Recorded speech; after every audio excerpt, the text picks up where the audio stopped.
sono Betty Bettonega su Sì. tutto di tutti da Sì. Spininbecola a Valdonega. Per la rubrica Sì. Ma va a camminare sulle Sì. ortighe con l'infradito. Ah, ok. Notizione. Paola Caruso e Ciela. E infatti. che cavolo che ne so amici lei. Lea Sam Morris Sì. con il figlio Michelino e il compagno Fabio Talin. E ci sia! Che ne so. La showgirl è partita per la montagna e dichiara: finalmente ho ritrovato il sorriso e mi godo delle Insieme. belle giornate in montagna. E Bello. allora, tutti insieme, Ma va a camminare sulle ortighe con l'infradito. Oh, là. Poi, Altra bomba, Andreas Müller e Cisito con lo yogurt, lo so. E Veronica Pepparini, Pepparini. attenzione, Sì. svelano l'enorme Lenore. l'enorme cabina armadio Che?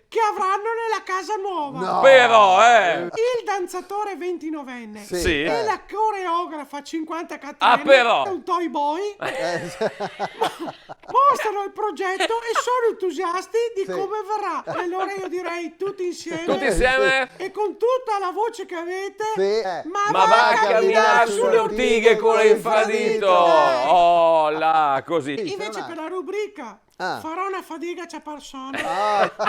Questa deve essere incredibile, questa. Giuliana Moreira confessa le sue paranoie sulla neve. Mi danno fastidio quelli che sciano con le candele al naso. E detto così, è una mia paranoia, ma portatevi dei fazzoletti nella giacca a vento. Farò una fatica a persona. Farò una fatica. Attenzione, Diletta Oilla. Leotta annuncia il genere del suo secondo figlio. E dopo l'arrivo di Aria, che è il nome della primogenita, avrà un maschietto. Bene. Allora, tutti insieme, sperando che rilecciamo a fuoco. O scoresa. No! Aria era più poetico. Farò una fatica a persona. Questa? Scoop! No. Barbara D'Urso Oilla. mostra il suo allenamento in palestra con i pesi e con la box. E a Mike Tyson che trema sale mutande. Vabbè. E allora tutti insieme farò una fatica a persona. Ma una roba, guarda. Vabbè. Sì. Sbaglio o è le cresciute? No,